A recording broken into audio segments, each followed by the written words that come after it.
Bienvenidos a Hablemos, un espacio con voces especializadas en ciencias sociales y humanidades, historia, antropología, literatura, estudios políticos e internacionales, agua y sociedad. Divulguemos la ciencia. Divulguemos la ciencia. Ya comienza Hablemos.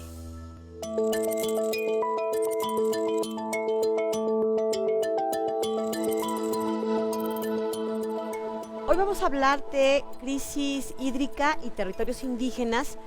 La crisis del agua la hemos estado escuchando en los últimos años y hemos incluso llegado a oír versiones sobre que muy pronto habrá guerra sobre el agua.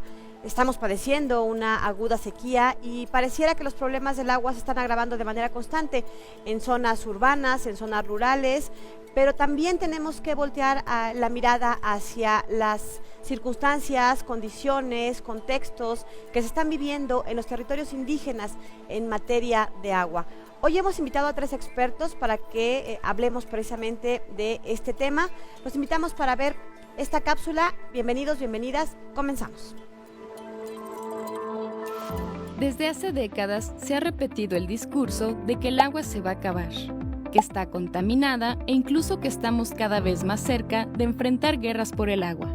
Pero, ¿qué tan cierto es esto? La perspectiva de las ciencias sociales nos permite abordar el problema del agua no solo desde un punto de vista técnico, sino también incorporando otros elementos que facilitan una revisión más integral de los grandes problemas nacionales. En torno al problema del agua, hay varios factores que contribuyen a su inequitativa distribución, grandes desigualdades, acaparamiento y contaminación, entre otros. ¿Sabías que internacionalmente el derecho humano al agua se ha discutido desde 1966? Sin embargo, en México, este debate apenas comenzó en 2012. ¿Sabías que en México miles de pobladores de pueblos indígenas padecen el despojo del agua?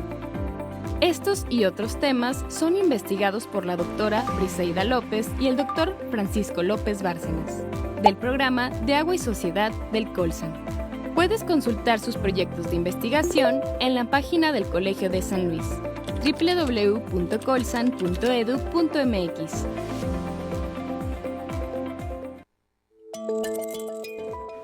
¿Qué tal? ¿Cómo están? Bienvenidos, bienvenidas a este espacio del Colegio de San Luis. Nos da mucho gusto que nos estén acompañando y a lo largo de los próximos minutos vamos a platicar con 3 expertos en temas de agua. Los voy a ir presentando, algunos de ustedes ya los conocen porque han estado acá con nosotros en varios espacios.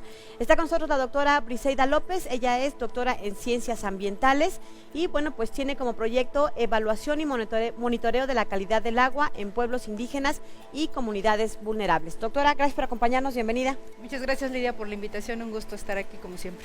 Gracias. También nos acompaña el doctor Francisco López Bárcenas, él es doctor en doctor en desarrollo rural y su proyecto de investigación tiene que ver con régimen jurídico del agua y los derechos de los pueblos indígenas. Doctor, gracias por acompañarnos, bienvenido. Muchas gracias por la invitación. Gracias, y está con nosotros el maestrante, así se les dice, muy bonitamente, digamos.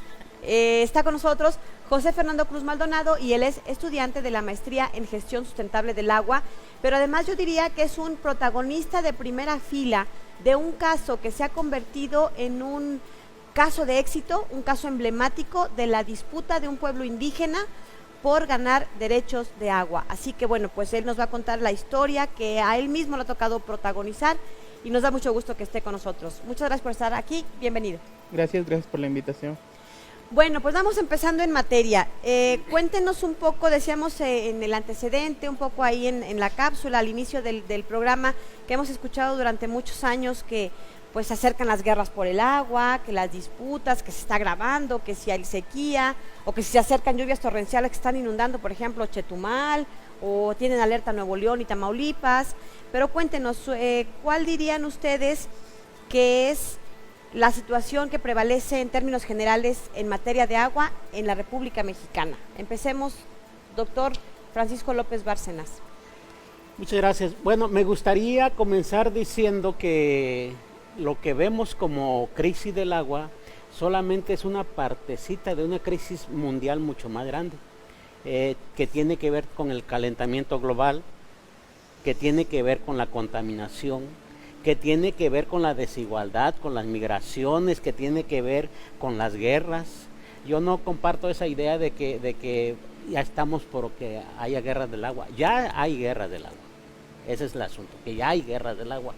Y si uno se atiene un poco teorizando esto de que la guerra es la continuación de las políticas por otros medios, que algunos la voltean y dicen que la política es la continuación de las guerras por otros medios, pues todas las disputas que hay en nuestro país por el agua, no solo en las comunidades indígenas, que ahí se muestra mucho, pero también para que llegue a las ciudades, para las grandes colonias industriales contra aquellas que son más pobres. Toda esta cosa es un problema fuerte, muy fuerte del agua.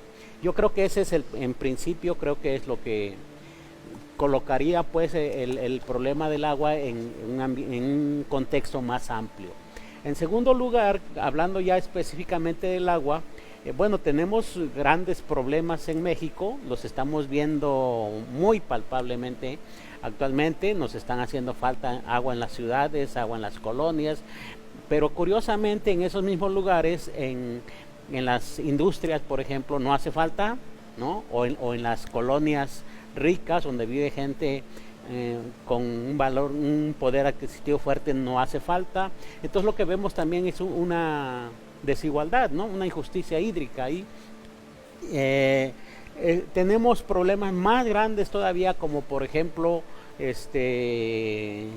cómo se distribuye el agua. Nosotros tenemos un régimen que viene de 1992 que prioriza el carácter mercantil del agua sobre un bien común o sobre un derecho humano, ya hablaremos de eso. Pues todas estas cosas que en principio pues es lo que diría, ¿no? Gracias. Doctora Briseida, cuéntanos un poco desde tu perspectiva, tu formación te da elementos para que estés orientando tus investigaciones desde un punto de vista más técnico. ¿Qué pasa con el agua el día de hoy en México? Pues un poco ya lo que menciona el doctor Francisco, ha sido una suma de muchas cosas, ¿no? Y tampoco es un tema que haya surgido hace 5 o 10 años, ha sido una acumulación de procesos desde que la humanidad, digamos, empezó a industrializar, fue que han venido dándose cambios muy fuertes en las formas que se usa el agua. Pensemos, por ejemplo, con la quema de combustibles fósiles, el tema de la creación de grandes ciudades que demandan grandes volúmenes de agua, no solamente para la población, sino para otras actividades, la agricultura, la industria, y hoy cada día más como población pues somos parte de eso, porque hemos llegado a ser una sociedad de altos consumos y a veces de consumos innecesarios, ¿no? Hoy cada vez más las cosas duran menos tiempo, ¿no? La ropa, los zapatos, los enseres, y eso obliga entonces a que se esté generando una demanda por productos que a veces ni siquiera realmente lo usamos, ¿no? Pero desde el punto de vista como más en términos ambientales, pues toda esta repercusión de las actividades humanas, de requerir cosas para nuestra vida cotidiana ha llevado a que, por ejemplo, el agua, no solamente tenemos problemas de cantidad, sino de calidad. Los ríos, los lagos están siendo contaminados cada vez con productos más difíciles de quitarle al agua, de tal manera que el tratamiento se ha vuelto procesos muy caros para poder limpiar el agua, por ejemplo. Procesos de deforestación o cambios de uso de suelo, por ejemplo, la tala de selvas, de bosques, para convertirlas en grandes pastizales para la agricultura, el ganado, porque demandamos pues unas piezas bonitas de carne o pieles o un montón de cosas que a partir de las actividades primarias después se irán a la industrialización, ¿no? Entonces todo eso ha venido conjuntando una serie de circunstancias que hoy en día hace que, aunque el río pase, por ejemplo, en algunos lugares o haya una laguna, no esté en condiciones, por ejemplo, de ser darle agua a una población. Entonces también es cierto que el agua ha disminuido en los caudales. Ahorita tú hablabas al principio las sequías, ¿no? También los temas climáticos cada vez van a ser más complejos, ya no están esos procesos donde decían, yo siempre les digo a mis alumnos, yo me acuerdo mucho de cómo los abuelos te decían que ciertas fechas del año llovía, o sea, las estaciones estaban muy bien identificadas, estaban asociadas incluso a rituales, a ir a misa, a las peticiones, un montón de cosas que estaban muy bien determinadas. Hoy en día puede llover en cualquier momento del año y puede ser una lluvia torrencial, granizo, o prolongarse estas sequías que cada vez son más largas y producen otro tipo de fenómenos, porque hay desertificación, porque se pierden no solamente vegetación, sino también fauna. Se tiene que estar moviendo para buscar el agua, también la fauna, ¿no? Y a veces no pensamos, por ejemplo, en esto, solamente estamos pensando como humanidad qué necesitamos para satisfacer nuestras necesidades, pero también se deja de lado muchas veces en términos ambientales a la flora y a la fauna, que también tendrían que tener agua para cumplir sus ciclos vitales, porque además de eso depende también nuestra propia vida. Entonces, te digo, es una serie ahí de ciclos viciosos y de ida y vuelta, ¿no? Entonces, es un problema complejo, pero muy cierto. Cada día se está complicando más tener agua en cantidad y calidad para la población principalmente. Y es que estas desigualdades que vemos en la sociedad se reflejan en estas desigualdades precisamente de agua, ¿no? En estas injusticias hídricas, como le llaman los expertos. Así como hay desigualdades en grupos vulnerables y hay unos muy ricos y hay unos muy pobres, bueno, pues también estas desigualdades en lo social, en lo político y en lo económico se van reflejando. José Fernando Cruz Maldonado, estudiante de la maestría en gestión sustentable del agua. Nos queda un minutito antes de ir al corte, pero vamos a regresar, por supuesto, a abundar del tema. ¿Cuál dirías tú que es el panorama? Ya vimos un poco en lo nacional y en lo global. ¿Cuál dirías que es el panorama en territorios indígenas, tú que provienes precisamente de una de estas regiones? En menos de un minuto, me dice mi productor. Pues lo que decía la doctora Briseida, ¿no? Cómo ha ido cambiando estas formas de conocer el clima, ¿no? En mi caso, pues varias personas mayores decían, justo tal día va a llover, tal día no, y ahora pues ya existe ya incertidumbre, ¿no? Porque aunque ellos piensen que va a llover, pues no, y ahora pues sí, las lluvias han casi desaparecido, son pocas las lluvias que hay, y pues hace perder pues cosechas que son para el sustento de las familias, ¿no? Que es de lo principalmente que viven en todas esas comunidades indígenas. Y es que todos estos cambios que se están manifestando en lo global, también en lo nacional, que nos decía la doctora Briseida, ¿no? De cuestiones más ambientales, de cómo estamos irrumpiendo la mano del ser humano en estos ciclos naturales y que, bueno, pues lamentablemente está incidiendo en la calidad de vida de las familias campesinas, de las zonas rurales, de las zonas indígenas. Vamos a regresar para platicar de estos temas con nuestros 3 invitados de hoy. Los dejamos en un pequeño corte y regresamos con esta charla. Les recuerdo que el programa lo pueden ustedes ver en estreno los martes aquí en 9TV, los jueves también a través de esta misma vía, y mañana miércoles ya está disponible en el canal de YouTube del Colegio de San Luis. Continuamos.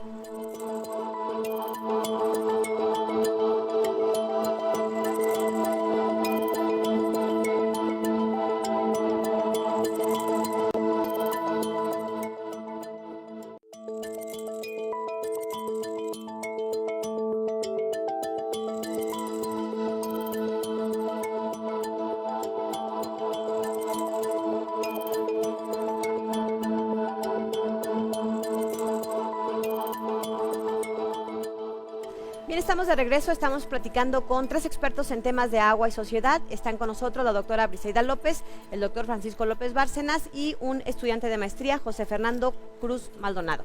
Bueno, a ver, doctora Briseida, cuéntanos un poco cómo es la calidad del agua. Nos decías hace rato que cada vez está menos disponible o con más contaminantes, que puede que veamos por ahí un río, pero no precisamente está listo para consumo humano o para abastecer a una población.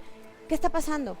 Sí, yo creo que un problema importante y fuerte a nivel global, nacional, es el tema de la calidad del agua. Eso en primer lugar disminuye el acceso a un volumen de agua que podría usarse para cualquier cosa, ¿no? Es importante aclarar también que la calidad del agua o el tipo de calidad del agua va a depender al uso que tiene. No es lo mismo hablar de la calidad del agua para el consumo humano que para la agricultura o para algún tipo de industria de alimentos, industria cosmética, industria del vestido. Esos son diferentes tipos de calidades. Pero bueno, con respecto a la calidad para consumo humano, nosotros dependemos principalmente de fuentes como los ríos, los lagos o agua subterránea. Estas por naturaleza tienen ciertas características que es posible que la población pueda consumir. Algunas necesitarían un tratamiento para quitarle algunos tipos de minerales o elementos que traen y que entonces puedan dañar a la población. Nada más para que se den una idea, por ejemplo, en San Luis Potosí tenemos el tema del flúor, ¿no? El flúor está de manera natural en el agua porque dependemos del agua subterránea y esa está ahí, ese mineral está ahí porque el agua lo toma de las rocas por donde atraviesa, ¿no?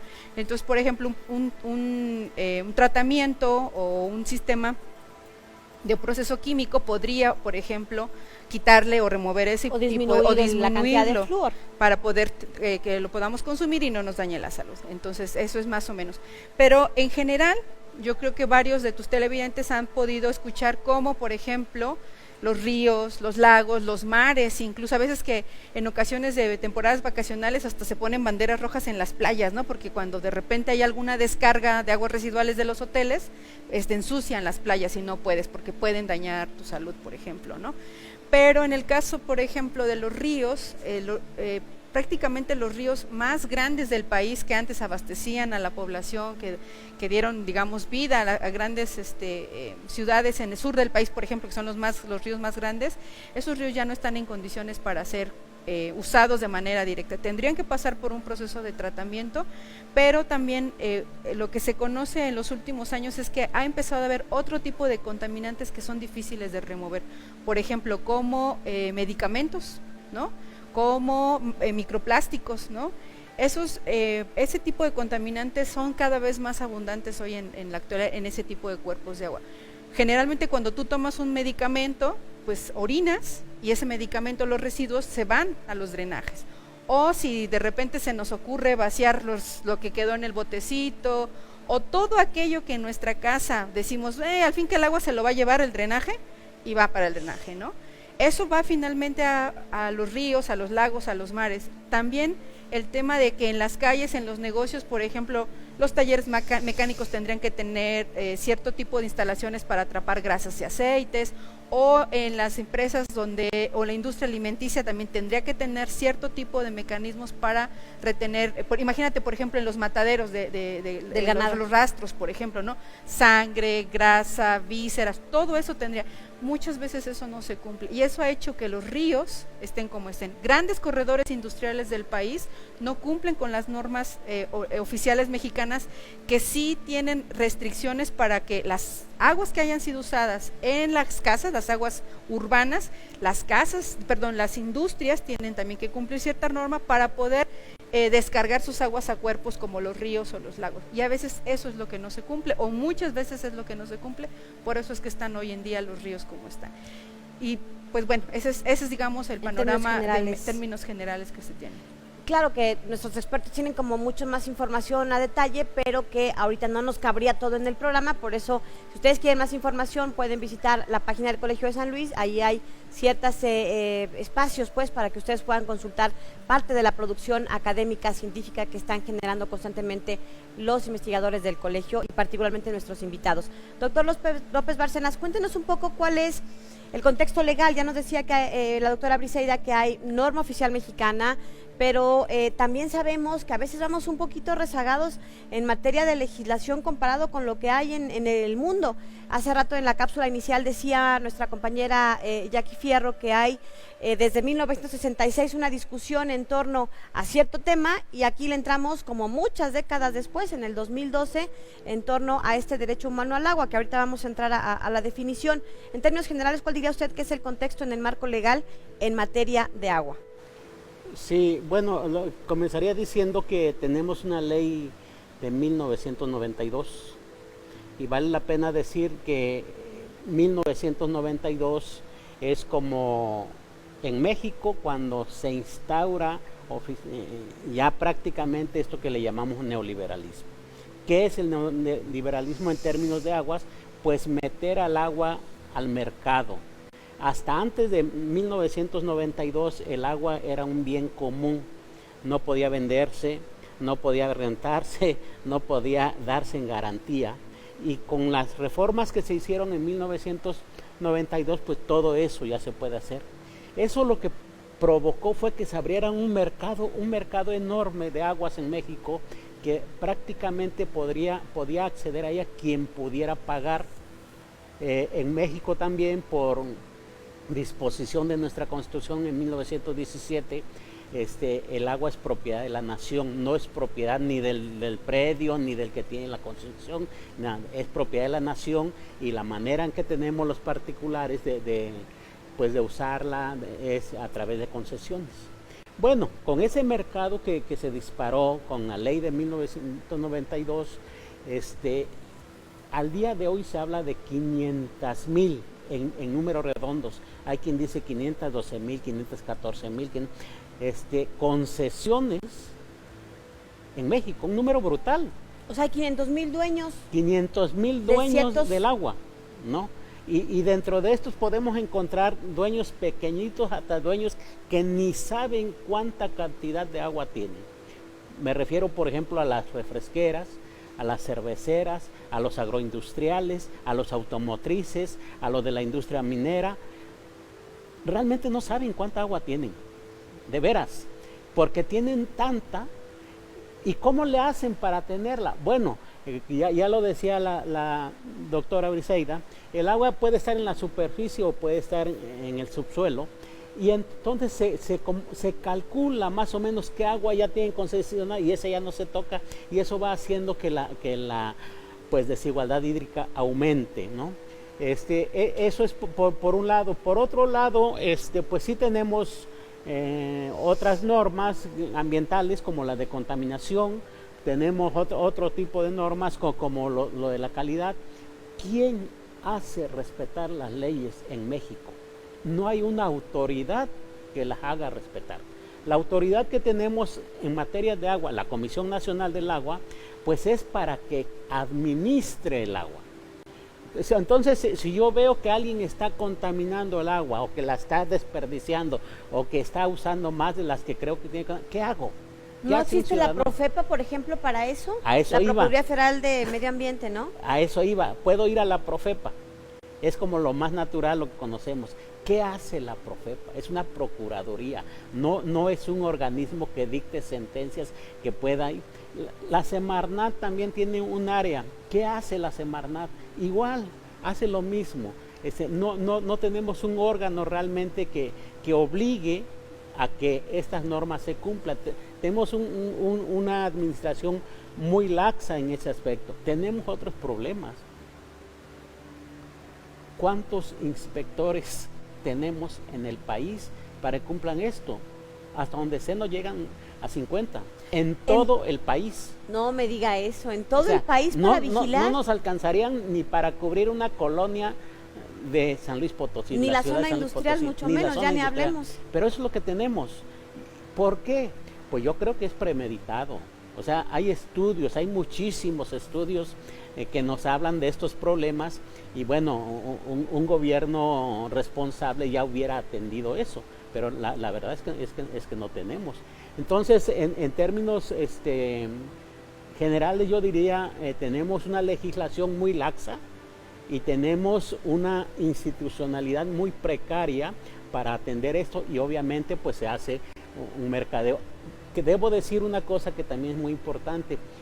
Las concesiones hasta antes del 92 se otorgaban según la actividad que se iban a realizar, que no es lo mismo sembrar para consumo que sembrar para exportación. Bueno, se diferenciaban las concesiones, o no es lo mismo alguien que se dedica a la agricultura que alguien que se dedica a hacer cervezas, se diferenciaban. Ahora no, son concesiones por 30 años, prorrogables por 30 años, y se les otorgan al primero que llega.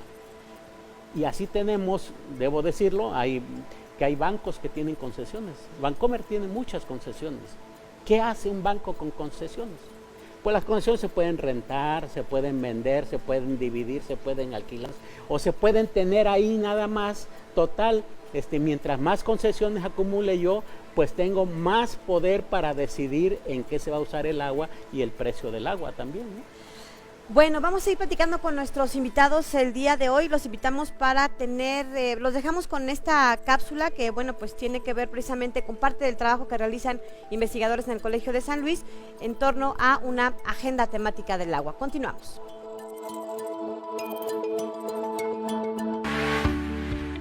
la actualidad existe preocupación por las relaciones entre el medio natural y el medio urbano, desde el impacto en el clima local hasta la presencia de áreas verdes en las ciudades.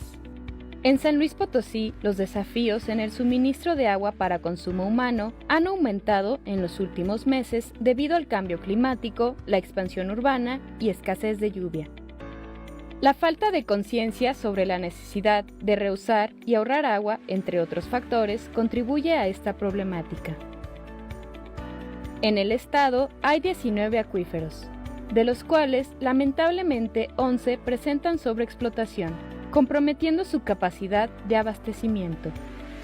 Además, la calidad del agua también es motivo de preocupación, ya que se ha detectado la presencia de microplásticos en el agua de consumo diario, afectando la salud de la población.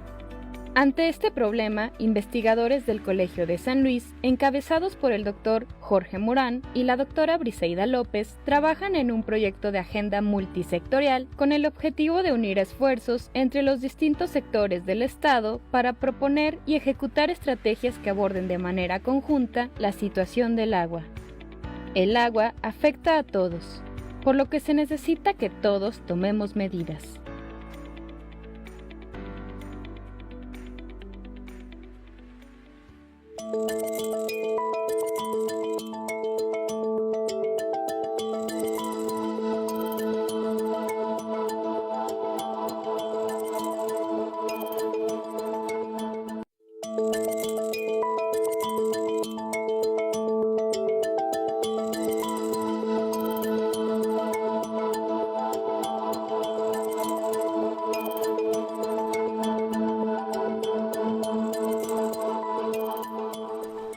El agua se ha vuelto entonces un bien de consumo que está regido por esta oferta y demanda. El que puede pagar una concesión, pues tranquilamente la puede obtener o la pudo obtener a partir de esta legislación de 1992. Y así como usted va al mercado y se sube el precio del cilantro a 800 pesos, pues se sube el precio del agua y está al alcance de quien la puede pagar. Eso es lo que se ha estado... de manera mucho más compleja porque influyen otros factores, pero eso ha llevado a esto que los expertos llaman injusticias hídricas. ¿Quiénes son los que no pueden pagar el agua? Pues los grupos más vulnerables, la gente más pobre. ¿Y dónde está la gente más pobre? Generalmente en zonas urbanas de la periferia, que son los que padecen el tandeo. Yo no he sabido que en las colonias más ricas, no sé, en un club de golf, les falte el agua. Yo sigo viendo sus campos bastante verdecitos. ¿Qué es lo que está pasando? Bueno, pues de esas injusticias hídricas se encargan las investigaciones de los expertos en estos temas. Y precisamente otro de los grupos vulnerables donde se están padeciendo este tipo de cosas son en los territorios indígenas. ¿Por qué? Porque han sido víctimas de despojos, literalmente, de lo que por derecho histórico les había correspondido y que tenían cuerpos de agua a su alcance y que podían administrarla y gestionarla para beneficio colectivo. Vamos a platicar con José Fernando Cruz Maldonado. Les decía que es estudiante de la maestría en gestión sustentable del agua, pero sobre todo es protagonista de primera fila de un caso emblemático que ocurrió en el Valle Central de Oaxaca, en una zona de indígenas zapotecos. Y bueno, pues cuéntanos, ¿cuál fue este caso que te tocó vivir en años recientes? Sí, pues en sí todo comienza entre el 2003 y 2005, como ya habían dicho, ¿no? De las sequías, y hubo una escasez de lluvias. Entonces lo que provocó es que se descendieran los niveles de los pozos, para lo cual principalmente personas indígenas del municipio de San Antonino Castillo Velasco pues se reunieron, ¿no? Y decir a qué instancia acudimos para que nos ayudes en eso. Entonces fueron a instancia que ellos creían, ¿no? Con agua, pero pues llegaron ahí, pues no les dijeron que no los podían ayudar. Y se enteraron también que el acuífero donde se extrae agua pues estaba vedado desde 1967, ¿no? Además de eso, en lugar de ayuda reciben lo que ellos llaman cartas de invitación, que no eran más que multas, ¿no? Por excedente de extracción de agua, ¿no?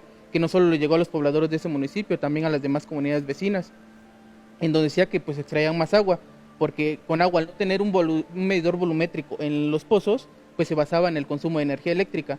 Y estos, pues al bajar el nivel del agua, se utilizaba más energía eléctrica para doble rebombeo o para o una bomba de mayor caballaje y consumía más energía. Entonces no es que estaban consumiendo más, sino que estaban ocupando más luz para sacar agua, Sí, la misma estaba- cantidad o menos, pero la Conagua no entendió eso y los multó.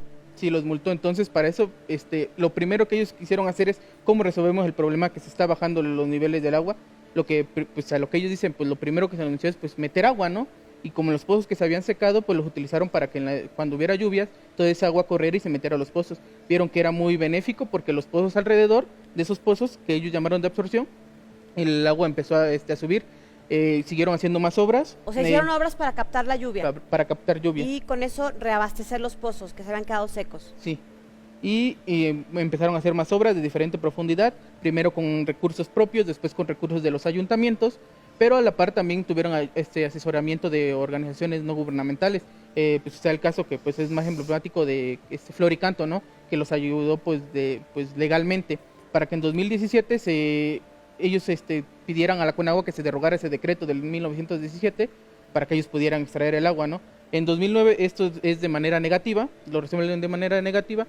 Las comunidades siguen, en ese entonces ya eran más comunidades, las comunidades siguen organizándose y haciendo más obras de captación. Para 2010 vuelven para poner una demanda pero ya en Ciudad de México, en el Distrito Federal, pero igual les vuelven a dar de manera negativa, ¿no? Hasta que en 2012, con más seguimiento, con más acompañamiento jurídico, el Tribunal Federal de Justicia Fiscal y Administrativa falla a favor de las comunidades, lo que le hace que manda a la Conagua una consulta previa, libre y informada, ¿no? Que es una consulta que pues duró bastantes años, duró 7 años, en los cuales se le explicaba por qué se había hecho el decreto, qué funcionalidades tenía ese decreto, en asambleas, en lo que en eso se consideraban, ahora eran 16 comunidades, ¿no?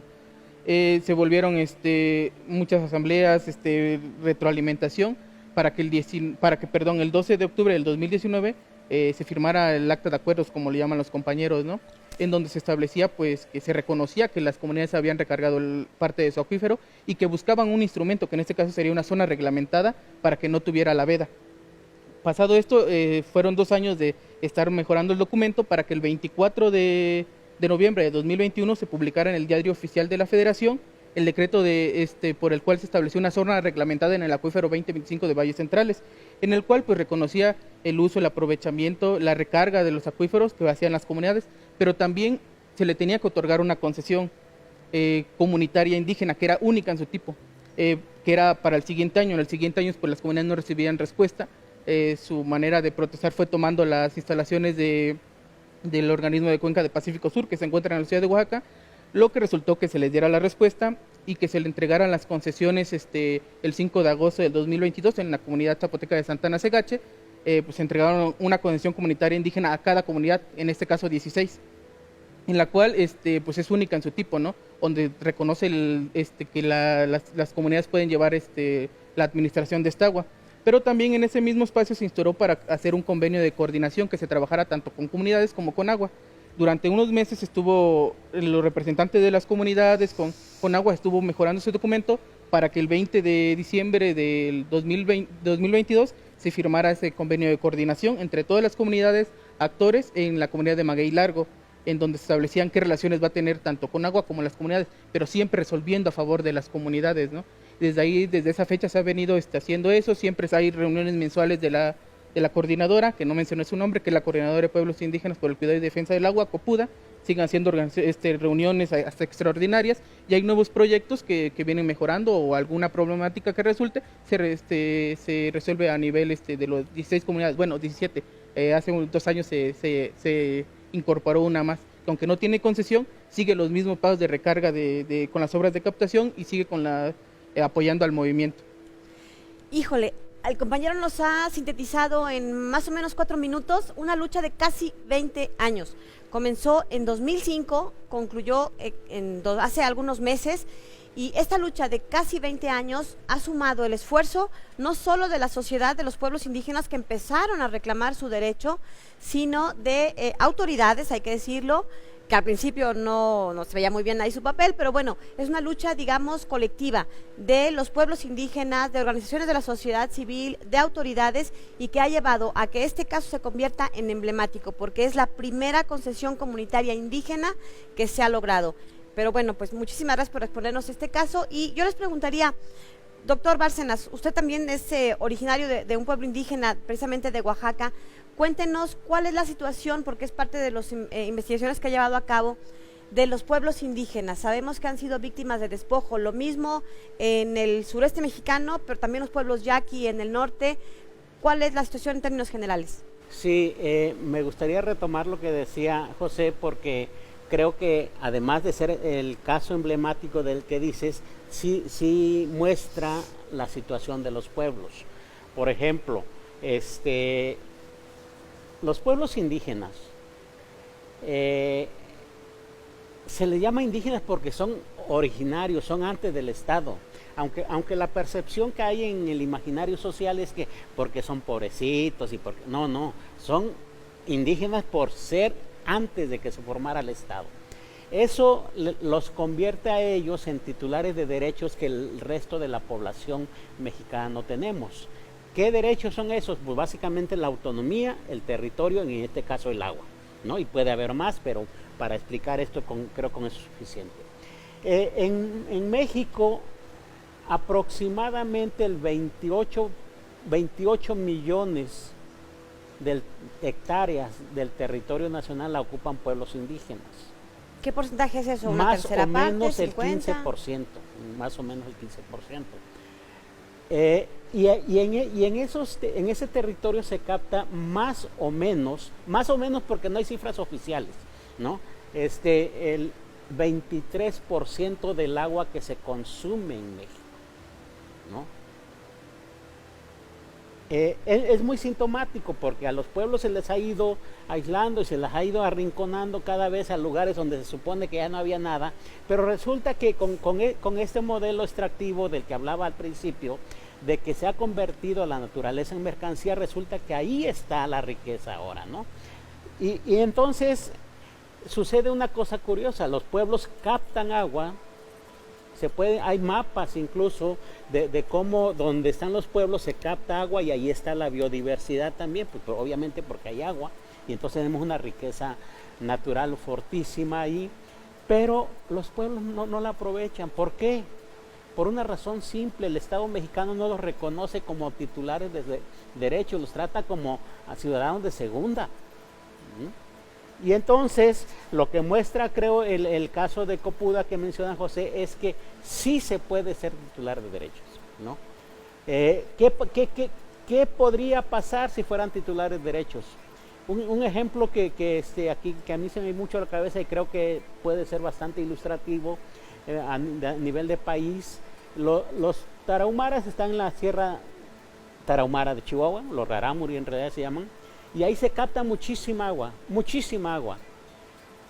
que va a dar por un lado a los valles de Sonora o a los valles de Culiacán o a los valles del Fuerte en Sinaloa, y que alimenta la agricultura de exportación.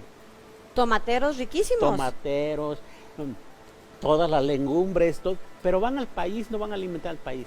Y los rarámuris allá solamente la ven pasar, porque no hay obras de captación por lo menos. Y así podemos ponernos aquí mismo en San Luis, y así podemos ponernos en cualquier lugar en donde haya pues regiones con altas montañas también en el país. Pero el problema real que tenemos es que los pueblos a esta fecha no tienen un reconocimiento de ese derecho. La lucha de Copuda se hizo con base en el derecho internacional, no con el derecho nacional, porque no hay. Afortunadamente nuestra Constitución permite que el derecho internacional pues aplique en México también, y bueno, vamos a tener muchas cosas así de cómo, por un lado, si vemos el capital transnacional, es también el que viene a despojar a los pueblos, pero es también el derecho humano internacional el que permite estas posibilidades de defensa, ¿no? Vamos a ir a una pausa y regresamos, los dejamos con este book trailer, seguimos platicando sobre este tema, vamos a entrarle también al derecho humano al agua, qué es, y al derecho humano y saneamiento, ya me habían corregido. Continuamos después de esta pausa.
bueno, pues ya veíamos, ya escuchábamos, mejor dicho, toda esta información en donde los pueblos indígenas pues siguen siendo de estos grupos vulnerables a pesar de tener el derecho antes incluso de que se formara el Estado mexicano. Me gustó este dato que nos dio.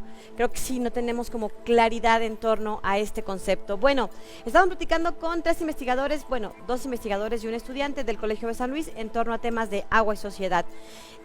Nos quedamos en que nos ilustren, que nos digan, en términos muy sencillos y muy cortito también, doctor, porque usted luego quiere su media hora solito. Cuéntenos qué es el derecho humano al agua y al saneamiento, en términos legales, digamos. Yo diría que el derecho humano al agua es un atributo de todas las personas que se tiene por el único hecho de haber nacido. Lo cual quiere decir que no importa si el Estado no lo reconoce, si el mercado no lo reconoce, no, ellos deberían tener ese acceso al agua. Como decía bien la cápsula hace un rato, en el mundo desde 1966 está reconocido eso, en el Pacto de Derechos Económicos, Sociales y Culturales. Pero ¿qué pasaba en el 66? Había una crisis más o menos parecida a la que tenemos actualmente. Lamentablemente México firmó ese decreto 2 años después, 1968. Desde entonces deberíamos tener ese derecho acá, pero no. Fue hasta el 2012, como bien decías también al principio, que se reconoció en la Constitución el derecho humano de los mexicanos a eso. Sin embargo, han pasado 12 años, 2 sexenios, 4 legislaturas, y no han cumplido con reglamentar ese derecho. O sea, estamos como si no hubiera pasado nada todavía. Doctora Briseida, ¿qué significa el derecho humano al agua y al saneamiento en términos más desde tu perspectiva? Ya decía el doctor Francisco, cuando hablamos de derecho humano al agua, a veces se olvida el segundo, y al saneamiento, y eso es bien importante. Decíamos calidad o cantidad y calidad. ¿Qué quiere decir? Que se tiene que garantizar a todas las personas, como ese atributo que la ley le otorga, a tener agua en cantidad, en calidad y de manera que no le represente un gasto extra, digamos, desde que tú no tengas que pagar más dinero por tener agua en tu casa, ¿no? Eso vemos que no se cumple. ¿Por qué es importante? Yo hago siempre hincapié cuando escucho solamente derecho humano al agua. Sí, tú sabes que tienes que tener agua en tu casa para beber, para preparar alimentos, para el aseo de tu casa, ¿no? O los campesinos, los agricultores para producir, ya sea de autoconsumo o para que sea comercializar lo que vendan, ¿no? Pero el tema particularmente para el consumo humano, el saneamiento representa que el agua que tú usas, el agua que se va a usar en la casa, que después se va a ir a un drenaje, tendría que llegar a una planta de tratamiento, porque con eso garantizarías que el agua que está siendo usada por la población se regresa a los cuerpos de agua de manera lo más limpia posible, digamos. Y eso es lo que no ocurre, lo que hablábamos en la cápsula anterior, ¿no? Al no tener también este cuidado, esta vigilancia o sancionar el tema de que no se estén haciendo descargas de aguas residuales urbanas, industriales o todas ellas que se generan después de agua limpia haber sido usada y se regresa sin un tratamiento a los ríos, mares, lagos, eso indiscutiblemente después va a tener un efecto en la calidad del agua de esos cuerpos y en el medio ambiente en general. Yo creo que hemos visto escenas nosotros en la tele, escenas de cualquier parte del mundo donde peces muertos o un río que parece más bien drenaje en lugar de que antes era un río. Sí, el agua transparente, ¿no? Se ha convertido en agua espumosa, por sucia. ejemplo, yo creo que les ha tocado si van a vacacionar o van a algún lado que te decían, uy, no, antes este río lo podías nadar, podías pescar. Hoy en día imposible meterte, ¿no? Porque no sabes la cantidad de contaminantes. Entonces, es bien importante también garantizar no solamente el acceso al agua en cantidad, que sería el derecho humano, sino también en calidad para garantizar también que se den estos procesos de tratamiento y que no afecten al medio ambiente, pero también a nosotros. Creo que nos queda muy claro entonces el derecho humano al agua y saneamiento, tener agua en cantidad y calidad para la vida humana, digamos. Cuéntenos, no nos dejen con este ánimo tan desesperanzador, porque ya me agüité, eso de que esos datos que nos están dando, 50 inspectores en todo el país para que verifiquen que las cosas se están haciendo bien, híjole, qué lástima. Pero bueno, no nos quedamos tristes. ¿Hay esperanza? ¿Cuál digamos que sería el panorama o qué hacer para mejorar o revertir estas condiciones de agua? Ustedes que son científicos sociales los deben tener un poquito más claro, porque estas juventudes no pueden quedarse así. El caso emblemático que nos contaba José Fernando, pues es para darnos aliento y saber que hay gente interesada, involucrada, activa en este tipo de luchas por el agua. Doctor Francisco López Bárcenas, a manera de cierre, déjenos con un rayito de sol. Yo como dijo bien hace un rato usted, trabajo pueblos indígenas y yo creo que si uno voltea a mirar la cultura, las prácticas, los conocimientos de los pueblos, podemos encontrar muchas respuestas a estas que andamos buscando. El cambio climático, el calentamiento, ¿qué nos están diciendo los pueblos sobre el calentamiento? Que ya dejemos de molestar al bosque, que sembremos árboles, tan simple como eso, que sembremos árboles. ¿Qué nos están diciendo sobre el agua? Y nos lo han dicho mucho, lo recojo mucho incluso en una publicación, que no podemos ver al agua ni siquiera aislada de otros elementos naturales, de los árboles, de los animales, incluso de los seres espirituales que cuidan el agua, este aspecto cultural, mítico que tienen. O sea, hay que verla de manera holística, de manera integral, nos están diciendo. Y yo creo que voltear a mirarlos a ellos, yo diría. Porque sí se están haciendo muchas cosas. Lo de Copuda es un caso, pero podemos voltear a los yaquis y es otro caso, pero podemos voltear a ver a los mayas en la península y es donde quiera que voltemos a ver, con esta escasez de agua, con que están secando los manantiales, la gente está volviendo a muchas prácticas y creo que ahí tenemos respuestas. Hay muchísimos pueblos luchando por el agua. Algunos distintas maneras de acercarse nuevamente a la naturaleza dependiendo de la situación. Hay quien está enfrentando a las mineras, las grandes empresas, a las refresqueras, ¿sí? Hay otros que no, que afortunadamente no tienen problemas y están pues conservando sus aguas. ¿Qué estoy diciendo? Que si hacemos esto, lo que implica es que hay que cambiar el modelo mercantil que tenemos. O sea, con este modelo no podemos seguir. Le podemos hacer parches y va a tronar, le podemos hacer parches y va a tronar. Lo cierto es que estamos en una crisis muy fuerte que no admite parches. Entonces, a mí me parece que pues hay que repensar otro modelo en donde lo central sea la vida, el ser humano, pero la vida en general. Eso es lo que yo creo. Con eso me quedo. Creo que todos podemos poner un granito de arena en ese sentido. Doctora Briseida. Sí, justo eso que acabas de decir, todos podemos colaborar. Yo creo que hoy en día los temas medioambientales, en particular el agua, demandan la participación de todos los sectores. Importantísima la participación ciudadana, porque en medida que nosotros como ciudadanos exijamos que se nos entregue agua en calidad y cantidad, pero que también nosotros cumplamos haciendo prácticas, digamos, en nuestra casa, como ahorrar. A veces se critica de que, ¿a poco con que te bañes en 3 minutos ya vas a evitar que la escasez se detenga? No, pero nuestros hábitos cotidianos, nos quejamos, pero seguimos tomando refrescos, cervezas. Cambiamos de pantalones, la ropa, ya no están de moda. Traemos los celulares, no voy a decir marcas, pero marcas carísimas. O sea, todo esto que dice Francisco de cambiar el modelo económico, yo mencionaba, nuestros hábitos de consumo, somos una sociedad de alto consumo innecesario en muchas veces, ¿no? Entonces, nosotros como ciudadanía tenemos mucho que hacer, estamos obligados a tomar acciones, sí para exigir, pero también para hacer. Por otro lado, las instituciones, las industrias, las academias, tendremos que estar también tomando un papel importante para decir, por ejemplo, los académicos, nuestras investigaciones pueden abonar en ese sentido o acompañar procesos como los que decía Fernando. Nosotros como ciudadanos pedir a nuestras autoridades, a las instituciones que hagan lo que les toca hacer, que sancionen lo que tienen que sancionar, por ejemplo. Entonces, en la medida que eso vaya, digamos, avanzando, yo creo que podríamos también detener en cierta medida. Me han dicho, ¿se puede equilibrar el acuífero? tendríamos que irnos para que pueda volver a salir. No, más bien yo creo que acciones, reforestación, que nuestros hábitos en la casa, que las empresas traten sus aguas y no las viertan de esa manera en los cuerpos de agua natural, en las instituciones, los gobiernos, hacer cumplir las leyes.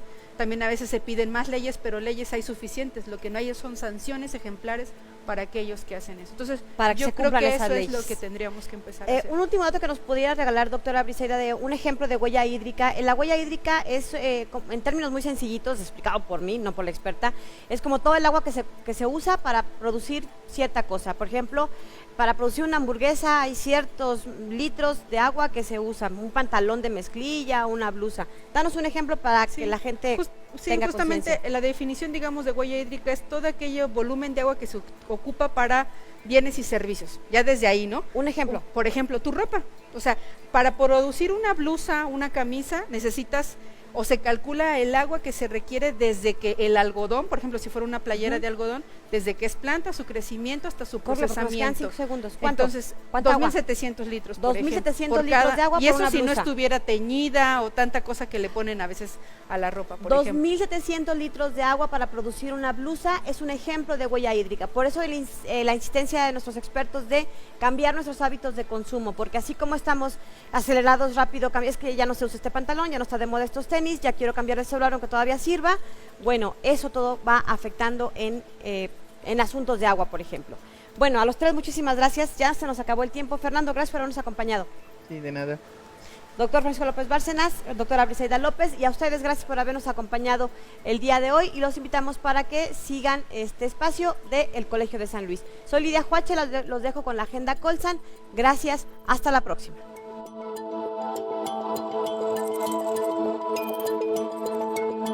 El Colegio de San Luis te invita a los eventos y actividades que se llevarán a cabo durante los próximos días. La Maestría en Literatura Hispanoamericana realizará su segundo seminario de avance de tesis, el 26 de junio a las 9 horas en la sala de videoconferencias 1. La revista del Colsan participará en la 8ª jornada de la Red Latinoamericana de Revistas Académicas en Ciencias Sociales y Humanidades, el 26 de junio a las 11 horas en modalidad virtual. Regístrate a través del Facebook de Latin Rev. Te invitamos a participar en el seminario Saberes de Origen Textil, Patrimonios en Resistencia, en los meses de junio y julio en modalidad virtual. Consulta las fechas de sesiones en nuestra página de Facebook. Te recordamos que ya está abierta la convocatoria para participar en el segundo Congreso Internacional de Estudiantes de Humanidades y Ciencias Sociales, a realizarse del 23 al 25 de octubre de 2024. Tienes hasta el 30 de agosto para enviar tu propuesta. Consulta los detalles de este y otros eventos a través de nuestra página web www.colsan.edu.mx y síguenos también en nuestras redes sociales. Hablemos